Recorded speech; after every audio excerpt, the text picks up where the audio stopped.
Hi, everybody, and welcome to the Wood Green Invitational Round 7 on this very hot day, Monday, the 18th of July.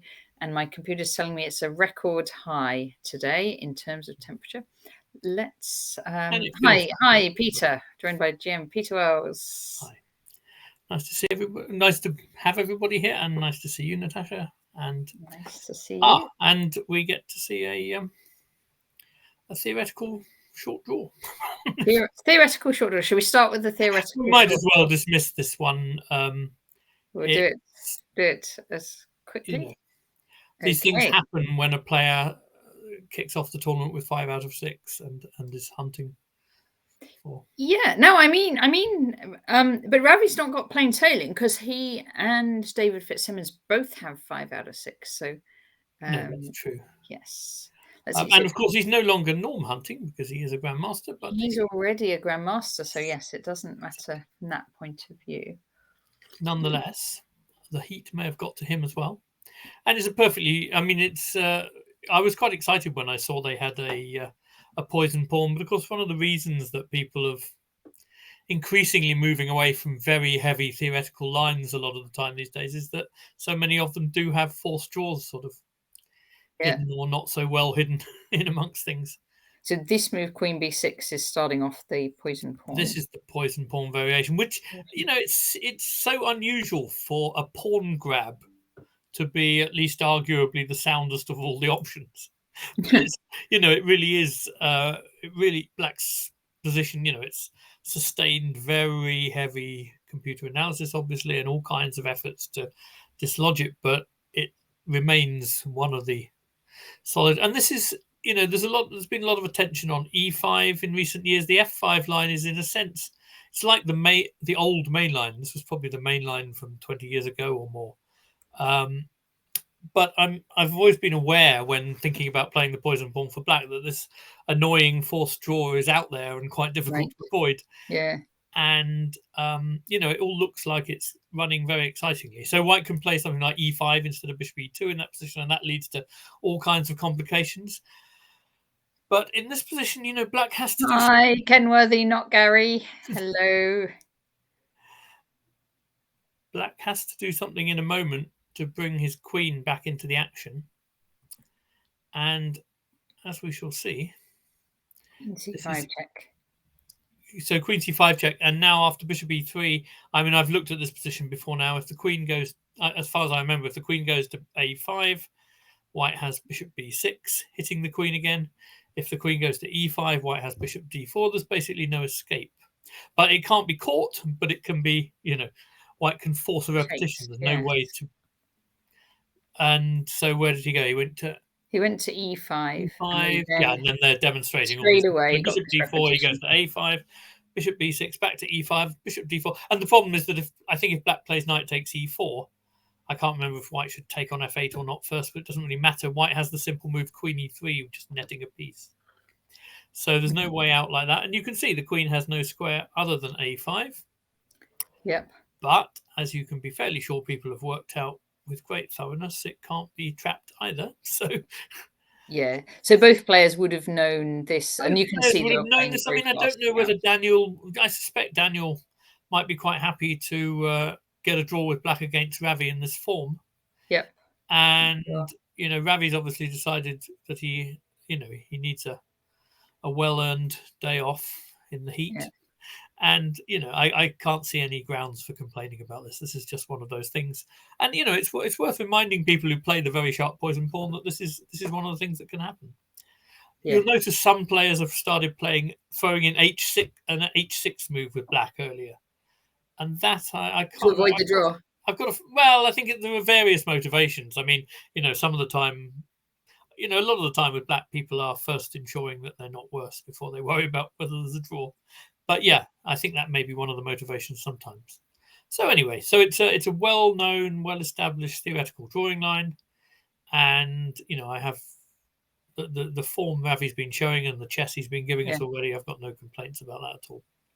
Yeah, cool. Okay, so now we do have 4 games that are still going on. So let's look at this one, which is Joe McPhillips against So David this Fitzsimmons. is David Fitzsimmons is Yeah. co-leading with Ravi, Yes. and the player who, if he wins this game, may overtake him. Now, how many points actually does David need for the GM norm? I had this all This is very written down. embarrassing. It's something I meant to look up beforehand, and I had this all written down I guess because it Lots may be told me all about it. 7 sounds plausible, but it may be fewer. I can look that up in the background. Okay, yeah, let's look. I'll look that up in the background. But he is. So let's take a little look at this from Yes. the start. Okay. Oh, knight c3 and then d5. Okay, so knight c3 allows the Nimzo Indian. I mean, some people play this move order with black if they'd prefer to have the knight on f3 rather than c3, which, for example, reduces the strength of the exchange variation, that kind of thing. But Thanks. Loz says David needs 2 out of 3, 2 out of the next 3 games to get a GM norm. Yes, so I was right. Very exciting. Yes, 7 points sounds about right. Yeah. Yes. So it's a very, a very decent shot. So let's see who he's got to play. 2 out of 3 on these. So we've got. So he's playing Joe McPhillips now. I'm just going to click on the. Oh, it doesn't tell me. It doesn't tell you. So let's see. Right, we will find that out too. Who he's played. We can work out who he's got to play. Yes, we can work it out backwards, can't we? Yeah.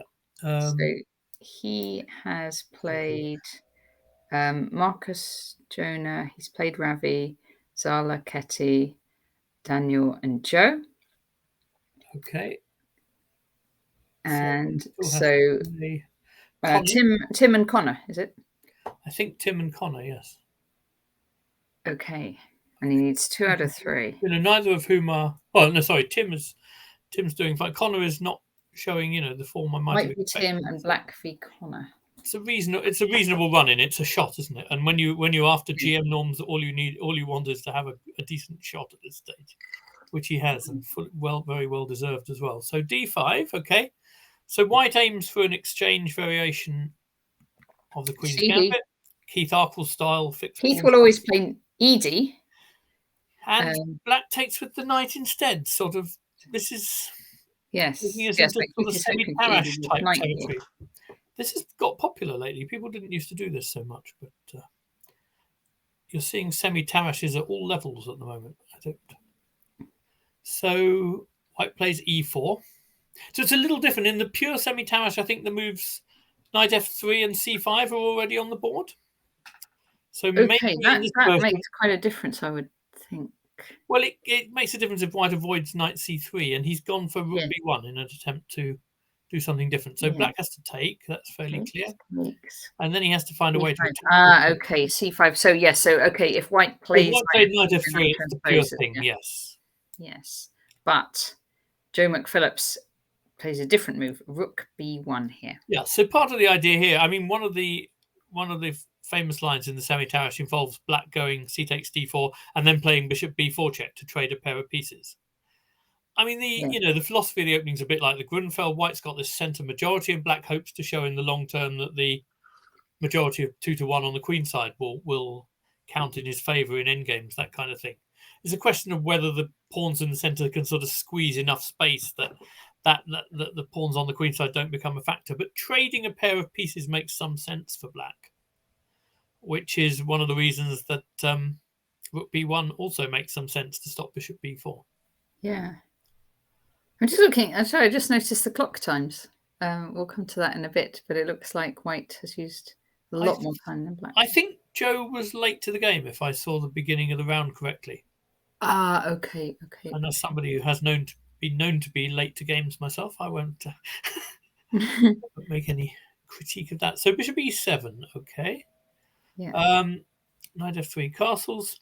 Yeah, I'm going to be more familiar with general ideas in this position than specific theory. I can't say this is something I've looked at, but this idea of stopping bishop b4 check seems sort of reasonably attractive. I mean, I wonder, for example, Grunfeld style, in the equivalent rook b1 lines in the Grunfeld, black often makes an a pawn grab. So plays, instead of plays c takes d4, and then queen a5 check and grabs on a2. Yep. But to do that here, he would have to do it before castling. So that may add an element of danger to the whole thing, which... So, just castling makes a lot of sense. Bishop castling. So bishop c4. Could black try it now? Well, no, the bishop's defending a2. That would be... Oh, yeah, you certainly can't do that. A little bit expensive now. Yeah. No, I think bishop c4 pretty much puts paid to that idea. And do that. Okay, but bishop c4 also makes sense, because if black simply plays b6, then he has always to reckon with d5, and white maybe trying to take back with the bishop, something like that. I imagine that's quite problematic. So black's aiming for b5, which white... Thanks for the follow, Hugo Mackie. Yeah. So Loz says Joe arrived after Ravi had already finished the game. Oh, really? Yeah. No, that's never good. I've arrived once or twice for games where a quick draw has been agreed before on adjacent boards. Not on mine, I hasten to add. Okay, so yeah, white absolutely needed to stop b5, otherwise bishop c4 would make no sense at all. Yeah. So that's critical. And now, well, black needs to develop the pieces somehow. I think b6 is always going to be met by d5 for the moment, so some knight move looks sensible. Knight d7 or knight c6 if you want to put maximum pressure on the center. I don't know if d5 is then a factor. And I think, did black play queen c7, which also makes sense, because black queen c7, so he's lining up, so maybe wanting he's lining up, taking on d4, and the bishop will be... And then sort of x-raying, would you say, that bishop there on c4. Yes. And queen e2. Okay, queen e2. I mean, I don't know if there were... I love chess too, Hugo Mackie. That's good. Knight c6. Knight c6, okay. Castles. I'm now wanting to know if Hugo Mackie's a kid that newly loves chess, or is an adult who has loved chess for years and years.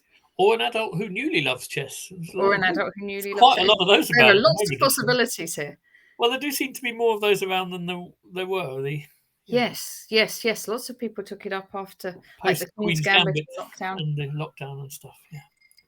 Okay, so this is interesting. Bishop d7, by the way, I think black's got his eye on that a4 pawn. He's trying to show that playing a4 with the rook already on b1 has a downside. Yeah. And white's e5 move. Sorry, that should have gone. White's e5 move needs comment, really, because that's very... Here we go. Okay, so it's very aggressive. White's trying to go basically bishop d4, queen e4, and checkmate. I think that's the cunning plan. So bishop d3, just this light... Basically lining up on the diagonal and trying to give mate. And when black plays g6, you have moves like h4, bishop h6, and stuff like that. It's very, very direct, to say the least. Of course, the downside of it is that it weakens some squares. It weakens the white square, the d5 square, and it sort of gives a bit of focus to black's counterplay on the queen side. It's going to be very sharp, I think, because both players have very sort of clearly defined things after e5.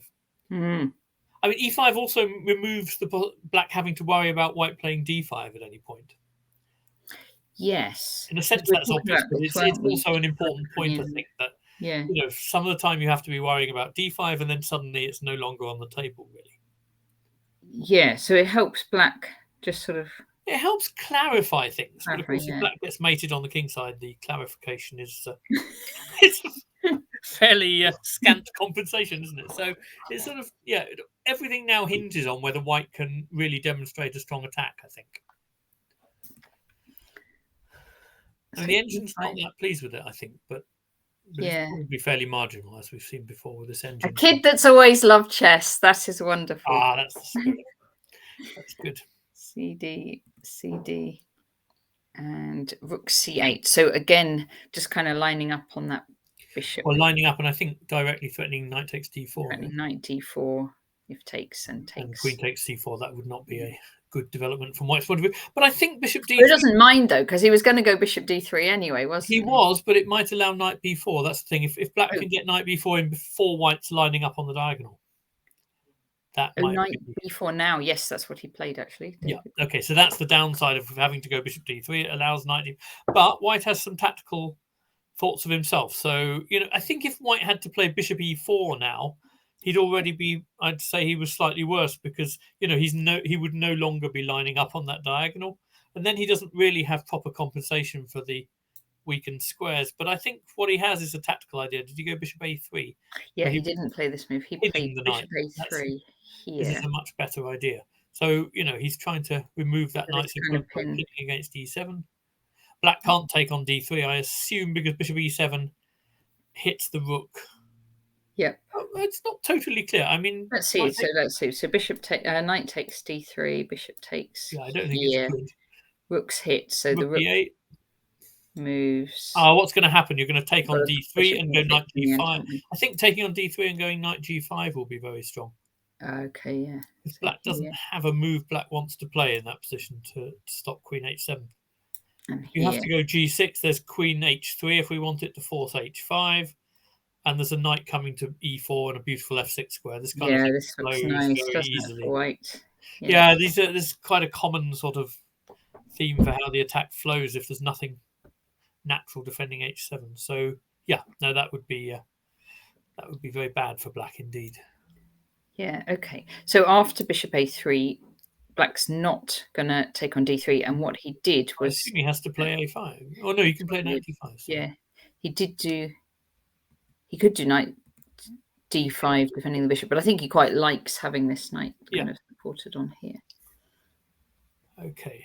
And of course, white could now, secure his attacking thing. He could take on b4 and go queen e4, but I don't think the attack is nearly as strong without a dark square bishop on the board. I think he would lack some backup at the point where black plays g6. Okay, he can still go h4, h5, but you need that dark squared bishop for those threatened sacrifices on g6 to be mate and that sort of thing. I think the attack would be a lot weaker, so I think white will try to keep that bishop on a3 if he can. Yeah, and he's just gone queen e4 direct. Okay, so there's a big threat. And knight d. You live in Australia. Lovely, lovely, lovely. My parents come from Australia, Hugo Mackey. Which bit of Australia are you? And I know some Australian players. I know Gary Lane, who came from England and then lived out in Australia. And also Max Illingworth, who does fantastic YouTube videos. And used to do... and lots of training as well. If you get training from Max Illingworth. he's very nice. He supported our 24-hour marathon in aid of Ukraine. Yes. And he said he's an incredibly hard worker, isn't he? He does all these very long theoretical things and with great enthusiasm.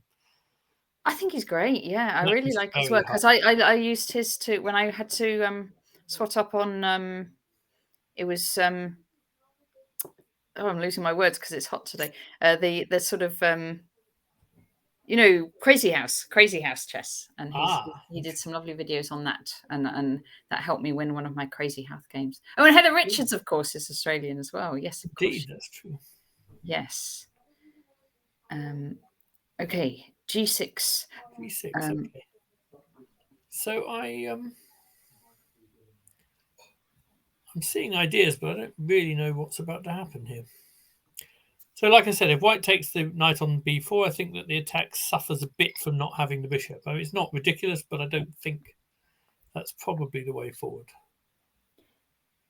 Yeah, because this isn't the sort of position where you want to give up one of those bishops. Well, ideally not, but it does sort of remove a fairly major defensive resource as well. I mean, if black took with the bishop, we would still have moves like queen h4 and knight g5, maybe causing some trouble. It may be that black simply has to take with the pawn, and then that b pawn might actually become a strength rather than a... I see what you mean, because white has got more pieces aimed at the king. A bunch of stuff over there, yeah. So if you do this and that one, then white does have more. And then knight g5 might be okay for white, yeah. Yeah. But I suspect pawn takes is more of a problem. Yeah. Probably this simply wasn't white's idea at all. Yeah. Now the bishop covers the king side, and yeah, we're going to miss that bishop when it comes to trying to attack. Yeah. Okay, so what's white doing about? So we're in this position here. So am I seeing correctly that he played d5. Did play d5. Wow, that's very interesting and very sharp, but I'm not sure I fully understand. So yeah, so this is a pawn sacrifice, it looks like to me. Let's put it on the board, d5. I mean, I do partly understand. Okay, so he wants to play. Well, actually, my first thought was, yeah, okay, so he wants to. First thing is, I guess that knight takes d3 is still not possible because, as well as taking on e7, he might now simply have to move d6. Actually, Yeah. might be a fairly annoying fork. So taking on d3 isn't possible. Knight takes d5. Yeah, there seems to be knight takes d5 or pawn takes d5. Knight takes d5 will lead to an exchange of the bishops on e7, and I think that's a better way for white to remove a defender. I can see why Joseph found this variation attractive. And now maybe queen h4, and then if the knight comes to f5, you can hack it off and go knight g5. I can see why there's compensation for white here. My worry would be pawn takes d5 because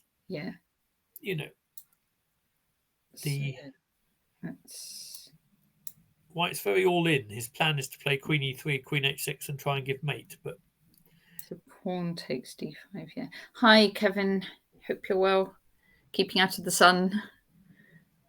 Okay. And this is what was played. Yeah.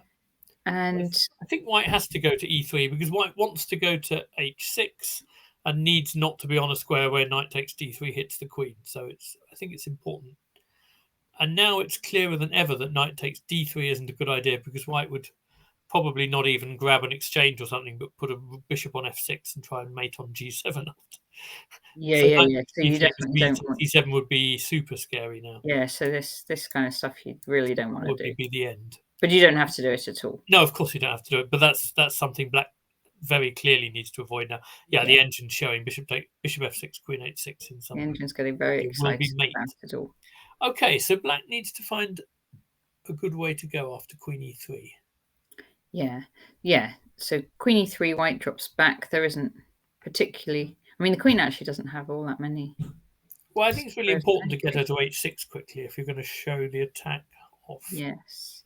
Right. Okay. So Joe's aiming for some kind of position with the queen on h6. Maybe drop the bishop back to b2, and this diagonal is perhaps his plan. Okay, so I mean, I'm thinking the engine doesn't like. Or queen h6, knight g5, right? And then wanting black to exchange that dark square bishop, and then. Well, I'm trying to work out after queen h. If white had queen h6 on the board now, I think he would actually be. Let's play a passing move and. Yeah, let's take on a4. That's very greedy. Let's do a greedy one. No, but that's Oh no, that one affects the play rather too much. All I wanted to say, if the queen's already on h6, I think white could actually take twice on b4, sacking a rook, because I think knight g5 will deliver at the end of that if you can deflect the bishop. You see what I mean? So yeah, some passing move. Okay, black needs to waste two passing moves to work. It's pretty difficult to do a second passing move. And here the problem is the computers said this is terrible though. Of course it is, because we're leaving the bishop on d3. I was saying what was threatened. Move. If it's us to play here, we take twice on b4, but we don't anymore because the bishop's on e6. So even the idea doesn't work. All right, I'm not going to try and put the moves on the board for this particular variation. I think this is the problem white has here, is that it's difficult to find black moves which really allow white to fully implement his plan. I'm trying to think what sort of plan B. I mean, plan B might be to try and go knight d4 and f4, f5. I mean, just doesn't look all that secure to me as a knight on d4 is easily hit by bishop c5 and stuff. It doesn't look as secure as you'd want it to be. To go charging down the king side like that. Yeah, because you've got this open diagonal. So I sort of feel, as the engine does, that this shouldn't be very good for white, but actually putting it into concrete moves isn't so easy. Although your bishop e6 move did a lot more good than it was supposed to. It was supposed to be a passing move, wasn't it? It actually looked quite good. Kevin, it's round 7. We've got 9 rounds, so there's actually still a little bit more play. But the big news is David Fitzsimons needs 2 out of 3 for a Grandmaster norm. So he's playing black in this game. It's looking, early days, but looking quite good in this game. So he No, it needs is. 2 out of 3 for the norm. And then it's between him and Ravi. Ravi took a quick draw earlier, but has still also got another couple of games on who's the head in the tournament. So this is where they're at. I mean, bishop somewhere unpinning that knight looks to me like a sensible move. I mean, I don't know, is bishop g4 also a move? Then maybe the knight d4 idea comes into play. Yeah. So like just bishop. Well, I want to move the bishop somewhere just to defend the bishop on e7, and then I can think about moving that knight. But okay, there's rook. There might be rook c1 or something to think about as well. Yeah, I'm not so sure about that. I like after that knight d4. The knight d4 idea seems more justified. Just like that. Yeah. And starting to push the f pawn or something. No, I mean I like Black's position. I just can't think what the best move is. What did he play? Has he moved? I know this is the moment. Okay, I mean I think it's an important moment. I'm not surprised he's spending time here because he probably senses that he's doing quite well, but that it needs to be quite accurate. I mean, I suddenly wondered if you can play bishop a4 well, because having another pawn is certainly, it's not out of the question, is it? It's probably, yeah. It's very principled. Yeah. So I don't know whether White's intending to try. Because that doesn't seem to help. Because White doesn't want to change pieces, does he? Really I don't think e6 is scary at all because White's pieces aren't really in the right place to support it. Yeah, maybe taking on a4 is actually okay. It's possible. Yeah. Yeah. Okay. It's a bit baffling. Right. I mean, it's fine when people go all in. It's rather exciting, but I do think Joe's shown a bit of a, he hasn't left himself much plan B, I don't think. Yeah. Okay, let's move on. We'll see how this one develops. It's a bit hard to figure out what's going to happen next. But bishop takes a4 is certainly possible. Tim Wall against Ketty. Oh, this was interesting because. Okay, so we have, of course, a big Ketty supporter in the crowd today, Kevin, who is at the moment solving puzzles that Ketty left him for homework. Yeah. Okay, so let's see. So Tim's been, Tim had he's been having a mixed tournament, hasn't he? He had a very, very good day on Friday. These players have both, let's just see the scores. I'm just going to look at the scores here. I think they're similar. Tim on 2.5, Ketty on 2. Yes. So kind of very similar scores in the tournament so far. I never quite understand this for White. Can you explain to me? I mean, it led to a huge, exciting battle, and you can't complain. But why do people go 2 knight c3 when it seems to me the only pawn break they can be, or the only sort of pawn thing they can be aiming for in the center is to play e4 anyway, when they could just go e4? It's just, I don't have a problem with knight c3, but after bishop g7, I think he played bishop f4, and then I start to think, this just seems less flexible than doing what you're going to do anyway eventually. Do you know what I mean? Yeah. There may be some good reasons, but I've never quite worked out. Probably trying to disguise what he's going to do.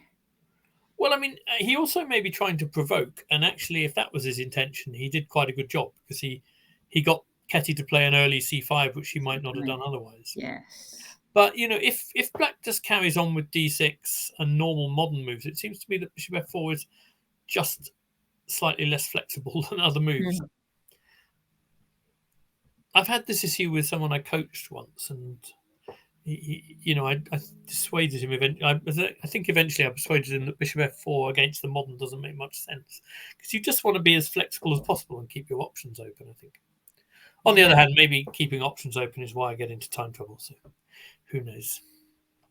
Okay, so now it's a kind of well, it could, in an ideal world for White, it could end up with something like a sort of Schmidt-Benoni, where if White hasn't played c4, so just gets to play e4 and d5, and those can often spell a bit of a costless space advantage. I mean, black still has the usual expanding on the queenside ideas, but theoretically they're quite pleasant for white, I think. But Ketty gives it another twist by playing queen a5, which is very interesting. Yeah, is this an unusual move? Or... I think it's an unusual position, actually. Hmm. I mean, there will be a few, but there aren't going to be that many. Yeah, I mean, queen b5 makes sense because black wants to play b5. that's what she does in a second. Yeah, yeah. So we get e4, b5 here. Oh, Okay. Yeah, so she's not interested in grabbing a pawn, which I think is probably very wise. I oh think well, like bishop takes c3. yeah, I think those things where you grab. Okay, white has to retreat with bishop d2 after the check in order not to lose a rook. But it does seem dangerous, that kind of thing. But those kind of things. Oh, I mean, the engine may even quite like it, but they're always dangerous. I think there's always a case against. I'm now intrigued whether the engine does like it from here. Okay, yeah. I shouldn't have said. Well, let's see. There. No, the engine doesn't like it. Okay, sorry. They've got so much more. The engine quite like it's not. No, the engine's not that impressed, and quite rightly so. I wouldn't want to play that. I don't think. No. I've had one or two of these things over the years where black grabs these pawns. I remember Danny Gormally doing it against me once in some. Okay. And not this position, but similar stuff. And I always think it leads to kind of play you'd want to have with white. So b5 is an interesting move, and obviously the pawn is immune because bishop takes c3 really will come into its own. Yes, then you do. Winning a piece.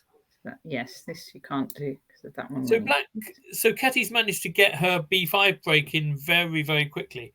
But the critical thing here, I think, will be what Tim did. If you can continue charging through the center with e5, which creates a nice square for the knight on e4, then you can easily get a position where the queenside play not maybe less of an advantage than what you're suffering in the center of the board. Yes, these pawns are getting very far forwards. I assume that b4 was the right move, but I'm not certain because clearly the knight is quite good on e4 as well. I think one problem there is that black would like to play d6, which is what she did then, but didn't want to do it with bishop takes b5 being check. Yeah. So that's one of the reasons she did it the way she did. And now this is going to be horrifically complicated because if white takes on d6, black gets to take on b2. And this is all what happened. Okay. This happened, but Ketty didn't take on. Yeah, well, take immediately, but she does in a moment. I can see. Okay, so I can see it could be very. After bishop takes b2, I imagine that d takes e7 may well be the intention to land a check on d6. I don't know how strong that's going to be, but I can imagine it could be very dangerous. Thanks for the follow, Tetralemma. Yeah. In general, I don't think white's too hung up about the possibility of bishop takes a1. I think on the whole, if I had this position with white, I'd be trying to encourage black to take my rook. Yeah. It's the pawns coming up towards the king. As in the title of Larry Christensen's famous book. Take my rooks. Take my rooks. A wonderful Hi, title. Tom Rendell. Not a big fan of the pawn grabs. Yeah. Yeah, so this looks dangerous for black for sure. Yeah. So Ketty did it a different way. She still took the pawn, but she went to f5 first. But one thing is that if the knight moves, I suppose that bishop takes b2 then might come in conjunction with a slightly annoying bishop takes c3 check. That's presumably part of the idea. So how does white keep the momentum going here, I imagine? Well, Tim came back. Okay, that's one way because the c4 square is a nice square for the knight. Yeah. That's one. Okay, but I wonder if was there anything else? I sort of quite believe this position for white. I find what Ketty's done a little bit risky for me. Yeah. Yeah, and now she goes ahead and takes the pawn. Yep. Well, the thing is, after knight c4, there is this bishop c3 check, which I think there needs to be. Otherwise, it would be a bit of a disaster. Yeah, actually, that happened. Knight c4, bishop c3. Yeah, I think that's all. So she's not losing a piece. Nope. Bishop d2, and then the queen takes, and then the queen retreats. Yeah. I don't know. I just look at black's position and it feels dangerous, and I apply the old test. If you're facing a danger, what have you achieved in return? And I'm not totally convinced. I mean, I can see Yeah. that there are some weak dark squares in white's position. C3, D4. If you establish a knight there at the end of the game, then everyone may cheer and say how far-sighted you were. But I think it's a little bit. There's weak dark squares in the black position as well. Well, there are, yeah, on the king side, and possibly, I mean, the c5 pawn might be a little bit vulnerable. A move like queen e3 might be worth looking at just to see how black's actually going to free her position. If black. Oh, knight f6 might be a decent reply to that. No, that's not so good, I think, because knight f6 hits d5. That makes sense. Right. Yeah. But it feels like there ought to be a way to keep the pressure on here. Yeah. So Tim had a big think in this. Yeah, this feels like a moment for a big thing because it's pretty pivotal to how the game's going to go in the next few moves. What you come up with here? What did he do? He took on e7. Okay, I liked the idea of not developing black's pieces for her and trying to keep that knight. Well, at least trying to prevent black castling somehow. I don't think I like that move so much. I wanted to, because if you end up advancing the d pawn, then you can see very quickly that the dark squares in white's position are going to become more of an issue. Knight comes to c6 and maybe d4 or something. Yeah? Actually, Tom's got a different idea. Tom was after castles long. Oh wow! Yeah. Yeah, that's the sort of move I was looking for. Yeah. Something which doesn't develop black's pieces for her and which keeps up pressure and hopes of preventing black from castling at least. Yeah, that's very interesting. So, if black takes on d6, I think it's very dangerous. We might have moves like queen f4, rook e1 check, that kind of thing. That feels quite dangerous to me. Yeah.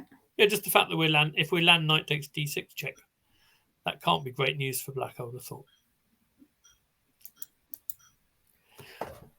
I wonder why. Yeah, I'm not sure what it would have been in Tim's long think that led him to take on e7. That just feels like the move that black wants you to play, if you know what I mean.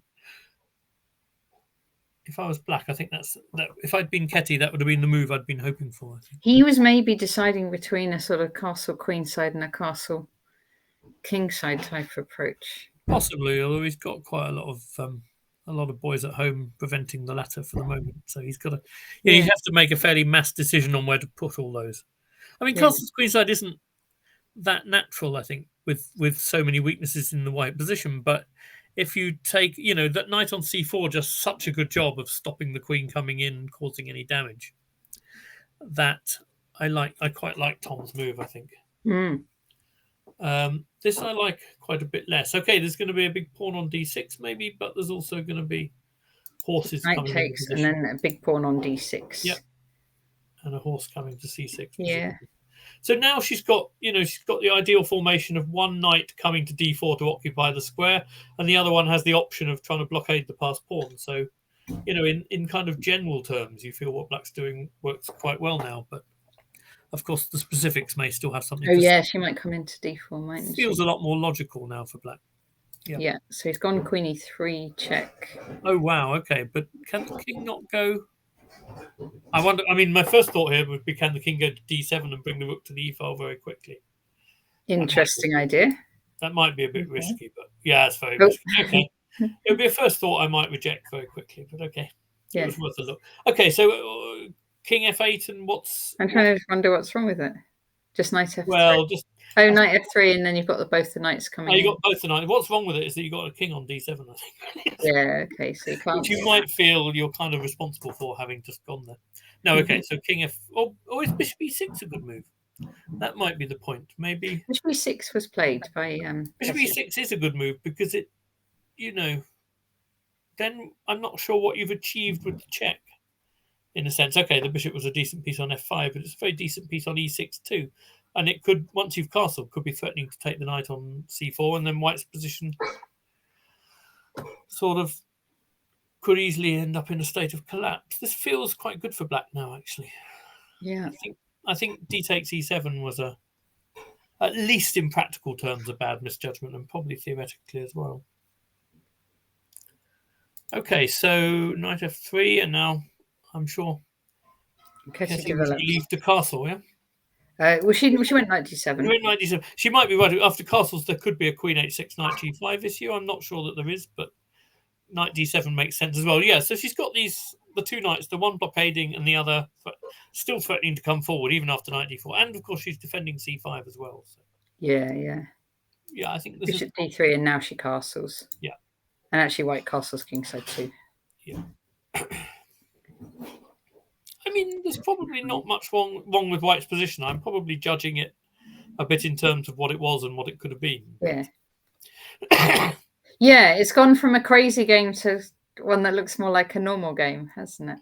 It does a bit, although that's a sort of big but potentially quite weak pawn on d6. I think that pawn on d6, whether it's a good pawn, whether it's easily sustained or whether it becomes dangerous or whether it drops off, that's going to be the number one obvious issue that might decide things here. I'm now wondering why recommended based on this game that they want the Dutch. Because it's not the Dutch, but okay. Right. So, and Tim's actually quite low on time now. Just got 5 minutes left. Oh, really? Wow, that's incredible. So he spent a very long time, presumably, on. Was it primarily d takes e7? Tom Wendell putting in a word for the Dutch there, as he does. 13 minutes and then 15 minutes on knight f3. Okay. Yeah. But, I make a point of never criticising people's clock hands. It's just not right, is it? Bishop d5 is an interesting move. Thanks for popping in, Kenworthy39. Thanks very much for the comments. I wonder whether black's thinking of taking on f3 and trying to play very directly on the dark squares with some knight e5 at some point, but that she needs to make sure that can be sustained before doing that.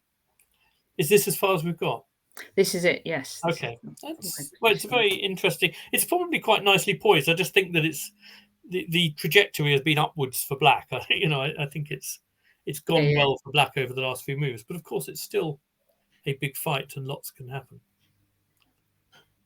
Would she want to swap queens, I wonder? That's the other. What, queen f6? Yeah. Yeah, maybe. All right, we will come back to this one. Let's see what else we've got.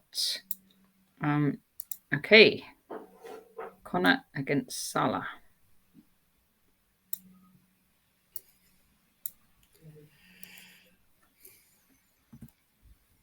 Caro-Kann. It's very exciting. E5 variation with did he play knight d? No, he went knight f3. Things with knight d2 to b3 have become incredibly popular recently. What did you say? Knight d2 knight to b2, yeah. And then when black plays e6, they go knight b3, trying to slow down black's c5. And that's become a big thing. The trendy line. Okay. A whole ton of games. Almost, people, the White Rose people have been playing it, and lots of games. Black. I mean, this is actually also the game where Jovanka beat Ravi Haria. Oh, right. I think playing the line where you give the bishop pair quite directly and then just keeping the position.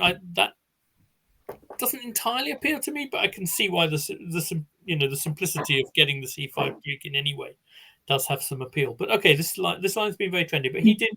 Los says the line knight d2 to b3 has been tormenting Spes this season in the final. Yeah, no, it has tormented Spes a bit. I saw that.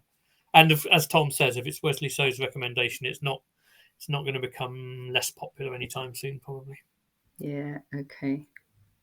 But he didn't do this. Connor. He went knight f3. Yeah. So I mean, I just saw that he played knight d2 a few moves later, but this is a version which allows black to get the c5 in if she wants to, with some very sharp lines in consequence. So e6, bishop e2. Yeah. So this is the famous short system, named after the great Nigel Short.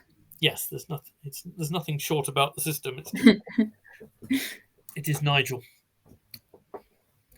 Bishop g6. So that looks a bit. It could look a bit odd. It's opening a square on f5 for the knight very often. That's part of the idea.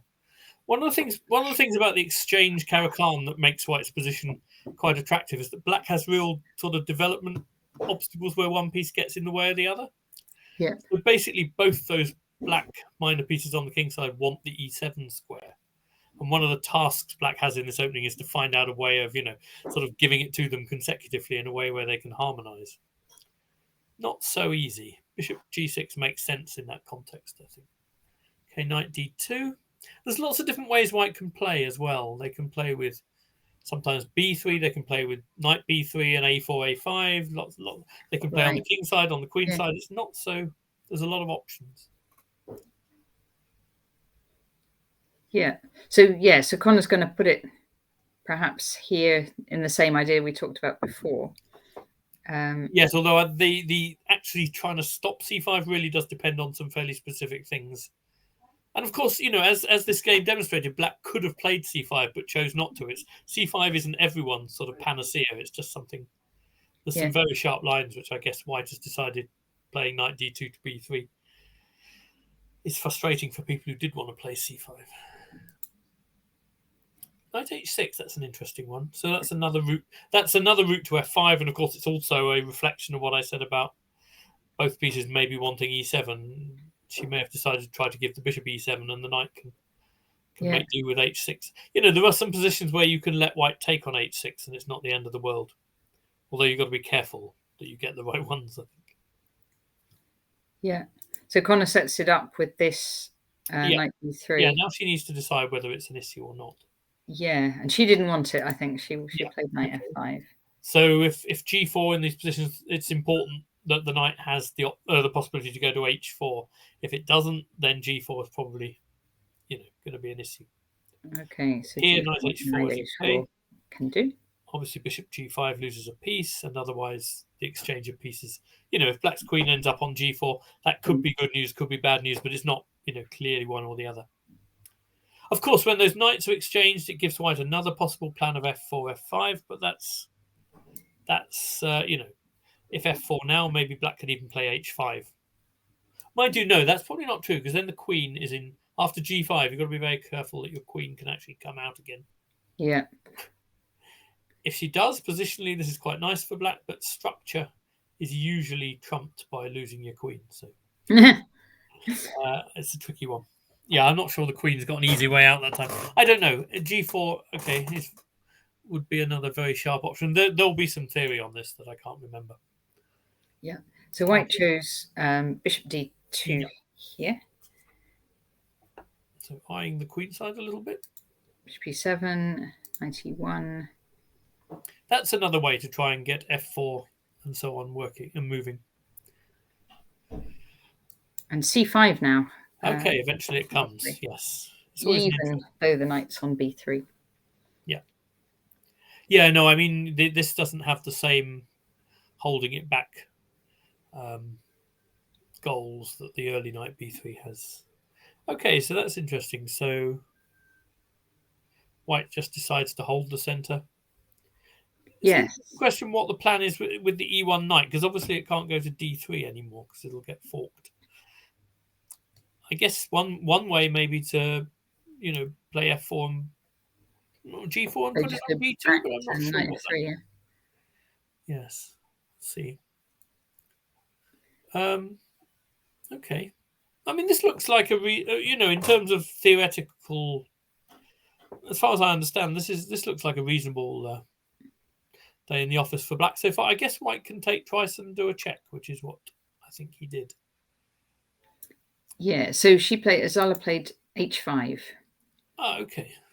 Oh, so yes, of course. She has the option of avoiding d takes c5 in the check. I can see why she wasn't that terrified. White's pieces don't look poised to make a bishop b5 check look desperately embarrassing for Black. No. To me, it doesn't look like they're... Okay, but of course the d takes c5 does also then allow White to proceed with the knight to d3 idea we mentioned recently before. So, she took with the bishop and took the e-pawn. That's interesting. I'm not sure I like that. I think simply taking back on c5 and keeping the bishop pair would have been safe. Oh, okay. So just taking this one like I that. think knight takes c5 and bishop take. Oh no, that's wrong. Apparently, what have I missed? Maybe the check matters if the knight's coming to d3 and f4 or something. I don't know. Is that right?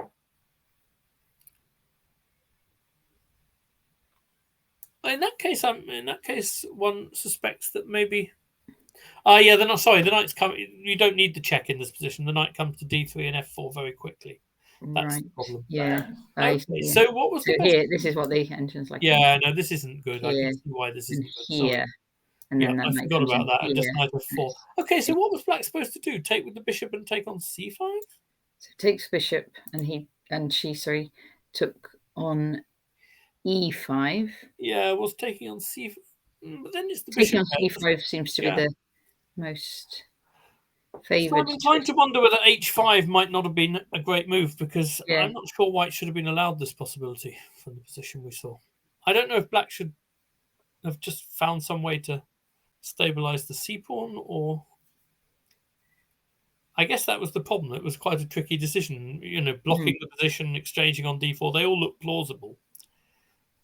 But I can see how after knight takes e5, white's bishop pair might start to mean something. And, this phalanx of pawns on the queen side isn't so bad either. So. Yeah, so she went king f8. Yeah. f4, knight c6, and queen a4. Okay, that's very very concrete. I wasn't sure I suppose if white plays b4, white might need to watch for black playing d4 at some moment and sort of reactivating her pieces. Although, opening the position in the center with the king on f8 isn't without its issues as well. That's true.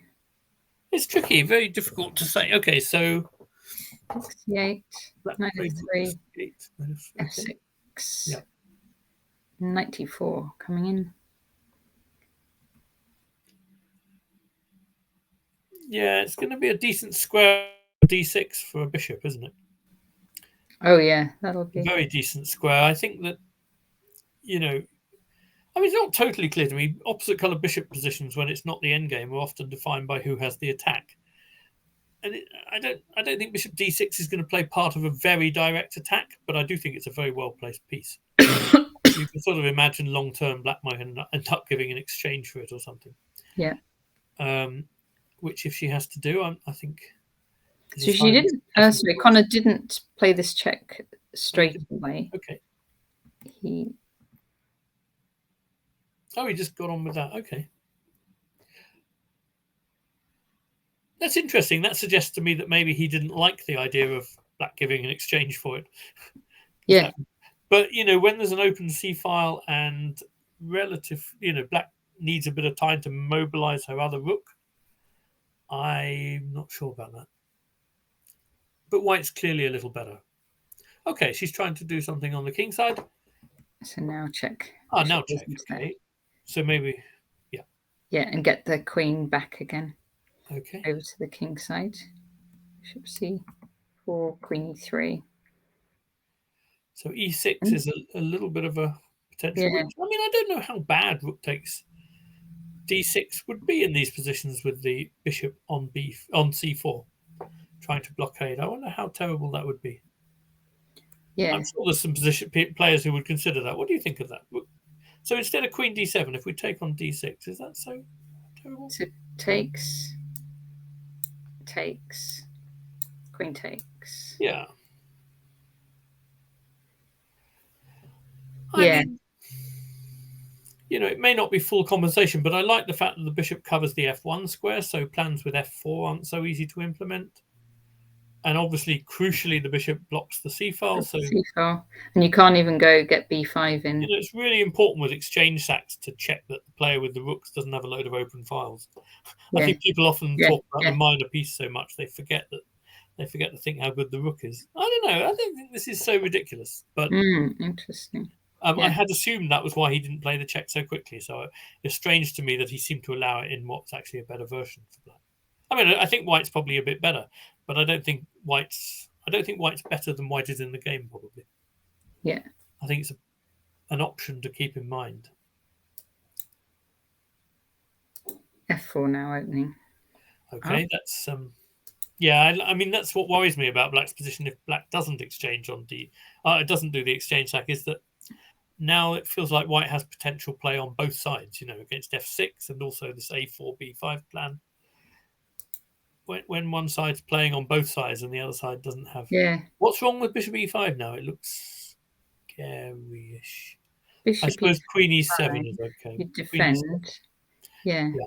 I think you need queen e7 because the threat of if bishop f5 or something, bishop takes f6 and queen e5 check would win. That's just worth it. So bishop e5. So if we want here, bishop f5 is not a defense because a bishop takes f6. Oh yeah, I see. Yeah. Yeah. And the rooks goes. And this exchange really does matter.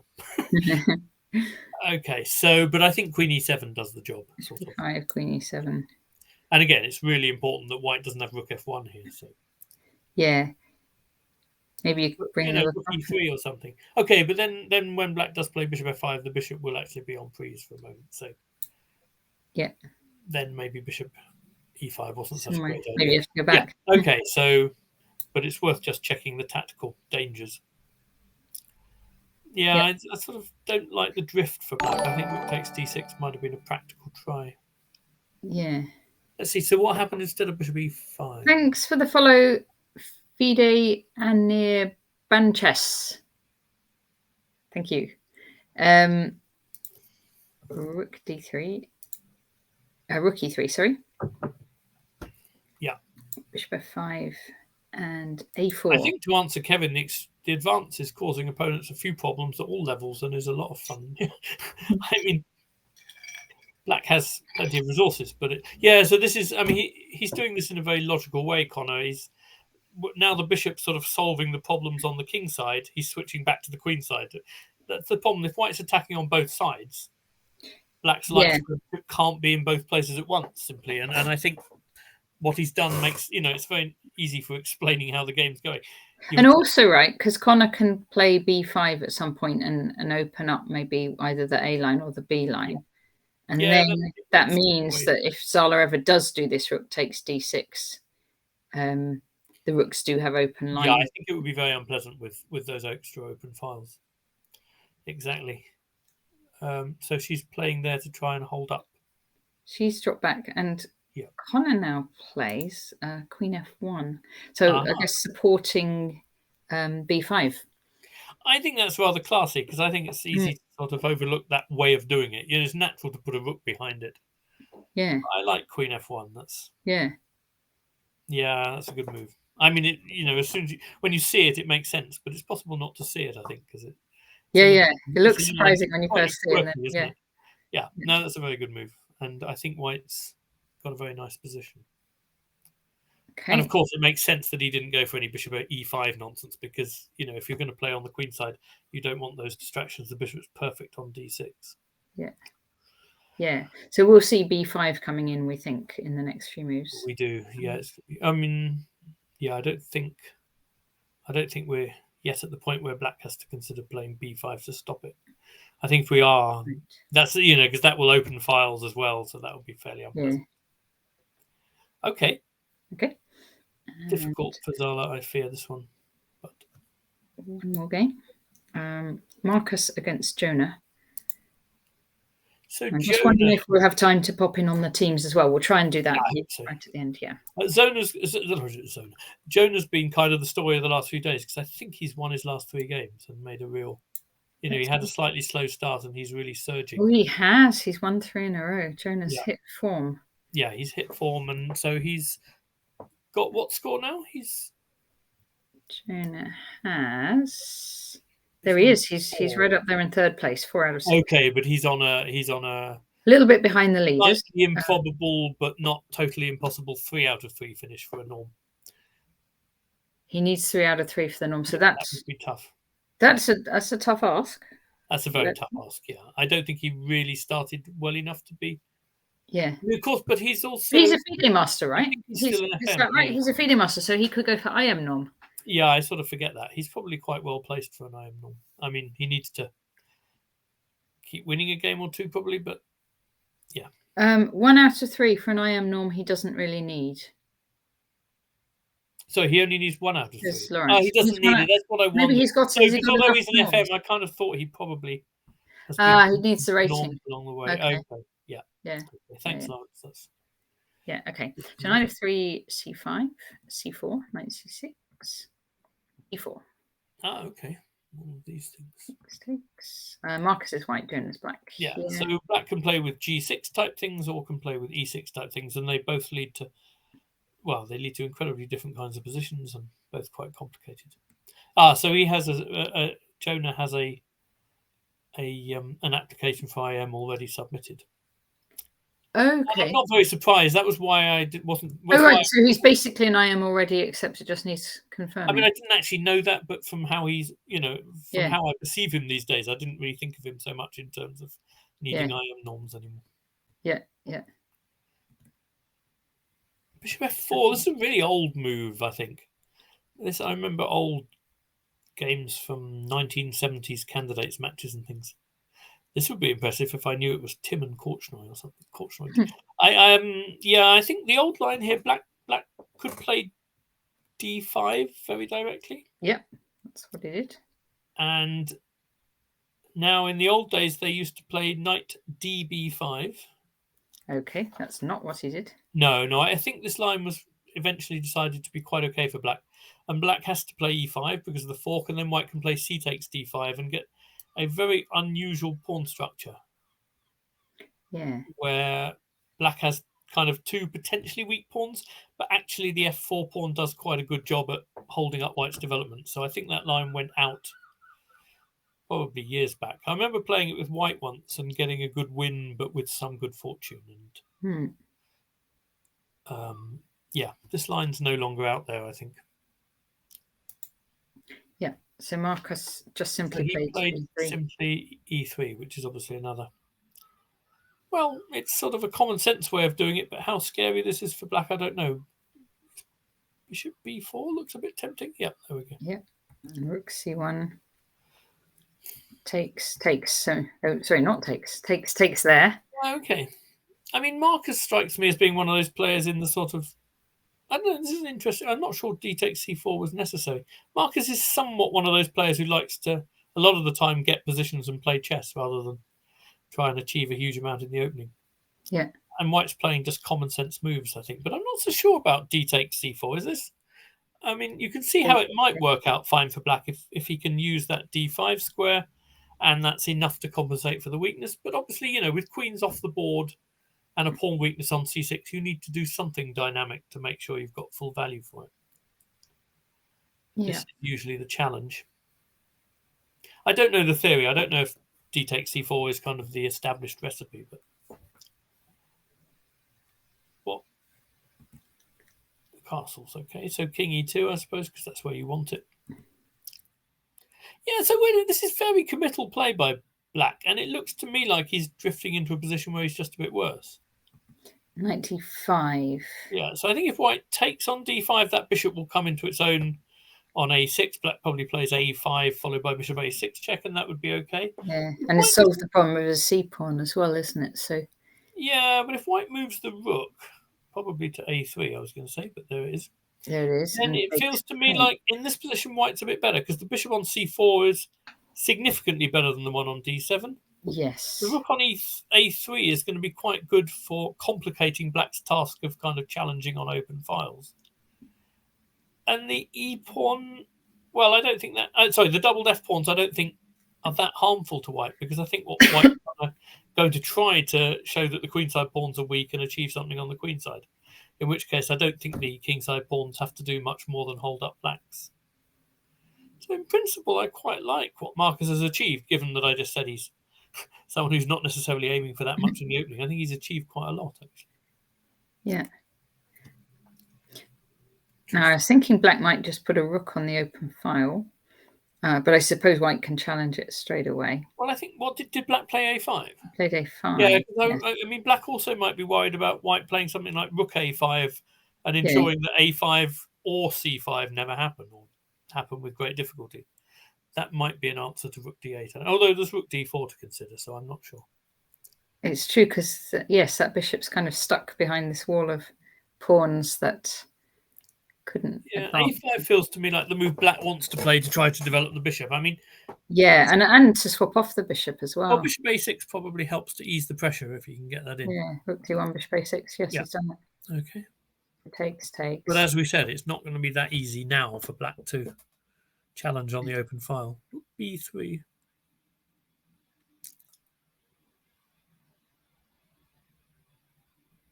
Oops. So just worth mentioning that c5 is met by rook takes a4. White is not just carelessly allowed to get his rook.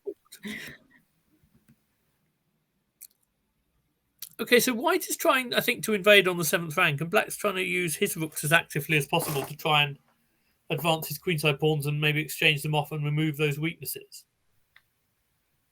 I thought Jonah was putting his rooks quite creatively. That's an interesting move. Yes, that is an interesting move.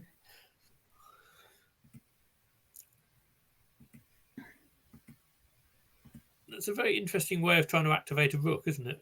And I suppose it brings...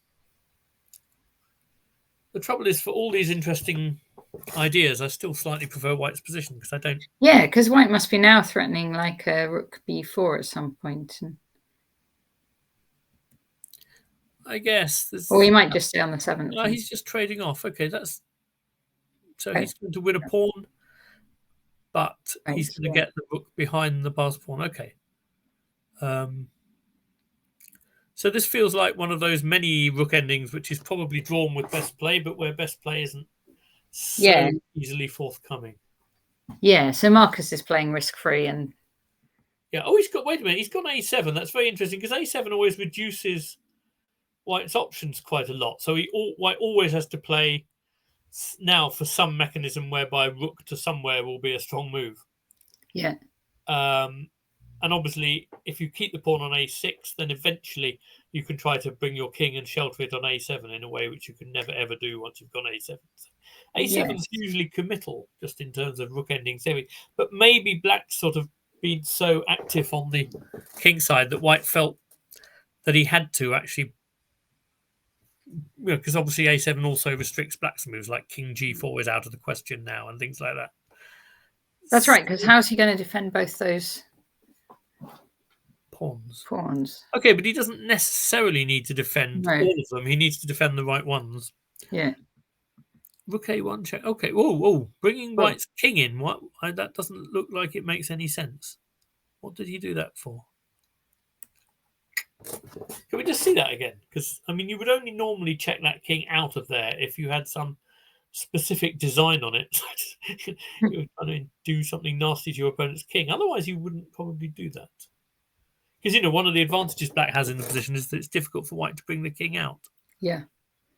And king g2 can be met by e3, that kind of thing. So it really isn't very easy to develop that king.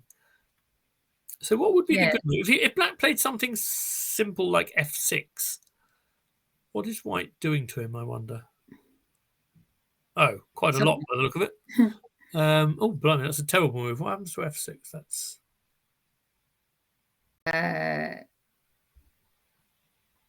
I'm just going to look it up. h3. h3 and g4 and rook f8. Okay, I was looking at ideas with g4 and rook at f8, but I didn't realize why they were so drastic. Okay, so what's a neutral move for black? Can we just see what the engine says next? We need to move swiftly. Yeah. Instead of f6, I mean, yeah. Instead of f6, h5 or h6. Okay, so that must mean that it doesn't... The engine still likes white a lot, yeah. Well, but the ending with rook h8 and taking on h5 and white gets a passed h pawn, but that isn't so terrible because black keeps the f and e pawns intact. And okay, so it's a pretty unpleasant ending, but it still feels wrong in principle to check that white to check this king out. Yeah, unless there's a very specific idea that I haven't seen. Now, whoa, h5 and h4 is, according to the engine, a howler. So so what happens to rook h8, which is the most obvious move to try? So rook h8 takes... I wonder whether it might be a good idea to flick in rook a3 check first. I don't know. Okay. Oh, no, it's not. I'm sorry, the whole thing was not a good idea. This is very hard to analyze at speed. I know. Sorry. No? I mean, I wasn't. I just meant in general. I would normally think quite a long time about something like this. Yes, of course. Uh, hmm. Okay, so maybe. So what was the move the engine was so scared of after? Maybe it was. Maybe it was right about h3 and rather than h4. So h4 it really didn't like. h3 might be the move. Is that possible? So after h5, engine likes h3. h3, yeah. So keeping some g4 ideas alive, and also keeping that king out of g4 in some lines, I guess. Yeah. King d4 was also good, although I'm not quite sure where the king's headed because it could. It always get. Oh, I guess the king could head to e7 or something and just try and take off the king side. I don't know. It's possible too. None of that sounds terribly convincing. h3 makes sense to me, but I'm surprised that h4 ruins everything. h4 seemed very hasty, said Loz. Yeah. No, I understand that, but yeah, he played it in 30 seconds. Wow. Yes. No, that's. I mean, that's always been. Marcus is a very strong player, and his weakness has always been the complete opposite of my weaknesses. That he just plays too quickly sometimes, and he's got very good vision of the board. So sometimes he can make these very quick decisions, and they make an enormous amount of sense. But if you consistently play that quickly, you're sometimes going to miss important stuff. Yeah. And one thing we've learned is that these kind of rook endings are full of enough sufficient subtleties. Of stuff. You don't want to be, just stuff. You don't want to be playing at that speed somehow. Okay, that's a bit of a shame for him if he blew this without. It's very good news for Jonah probably, but but there might still be stuff in this. Oh, there's still probably stuff, but I mean, Joe. Okay, so he's also probably playing against, or was playing against Jonah's time pressure, but that's move 40, so that's about. I assume they have extra time at move 40. Maybe they don't because this is. They have 2 rounds some days. I think they don't. Yeah, maybe they don't. Right. Okay. So this has all happened. Yeah, this is all there. But it looks like Jonah now knows what to do. So Marcus is trying to find a place to put his king. But the king is kind of keeping the opposition almost. If hello, he did know what to do. Yeah, he had to keep the king out. So king f5 again, yeah. Instead of king g7, he had to keep that king away. Yeah. I thought he was doing a wonderful job of like bringing the king back in the sort of opposition type formation and keeping White's king out, and then suddenly he didn't. Yeah. So if king f5. Well, I mean, I don't know, but maybe there's rook h8 anyway. So what was he supposed to do? Of course, maybe the engine's just talking nonsense. That's possible. Yeah. What was Black supposed to play here other than? Shall I just look it up? You could. Was it? He wants to go king f5, but then it changes its mind as soon as it's played. Changes its mind. So king f5, rook h8, rook a7, rook takes h5, and the question is the e4 pawn dropping? Yes, it looks like it is. So it's actually fairly clear that you can't do that. So king g7 is a sensible human move, but maybe it's just too unpleasant for Black anyway. King f4. G7, king f4. So now White does get a sort of hiding place for this king. Yeah, that's right. And Black can never trade f pawn for the e pawn because of rook g8 check. He's always got to keep the rook on the a file. Okay, so getting a change of how this game, how they're doing it. So rook takes a7, and then White can, I mean, either directly take the h pawn or h6 check looks quite tempting. Well, I'm not because I don't think Black ever has f5, so it's not. Yeah. But wait, whichever way you do it. No, probably you shouldn't play rook h6. You should take on. I'm not sure actually, but I guess Black's idea must be to play rook a2 and try and attack the f pawn in return for the e pawn. Mm-hmm.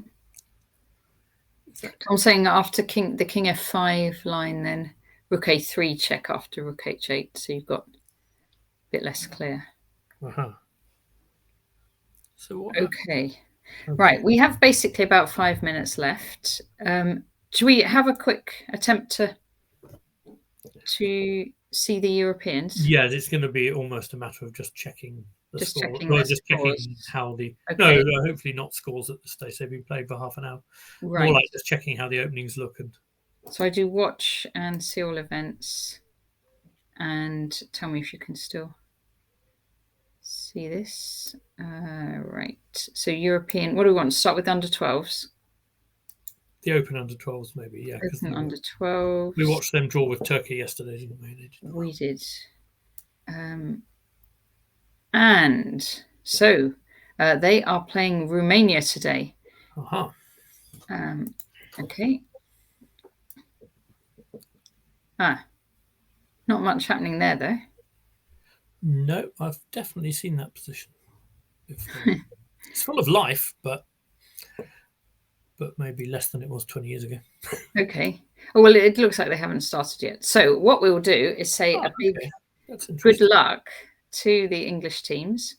England against Romania in the. Shall we just check that isn't a free? No, there doesn't seem to be. There don't seem to be games anywhere. That's a bit strange. I thought it said that it started in 50 minutes, and I thought Greece was 2 hours ahead of us, so it should start. Not sure. I had a feeling it was later on in the day, but this was definitely saying it was starting by now. So. Okay. Sorry if we raised expectations of anyone. Okay. Good. Okay, so we're going to maybe a 30-minute anti-cheating thing. Yes, that will be right. Okay. So it's going to start as we go off air. A delay, yeah. Yeah. Okay, good. So been lots of really nice games today again in the Wood Green. And we're going to also be back tomorrow for the final round. Again, a lunchtime session. Thanks everyone very much for your comments in the chat and following along. Thank you very much for watching. Thanks, Natasha. See you tomorrow.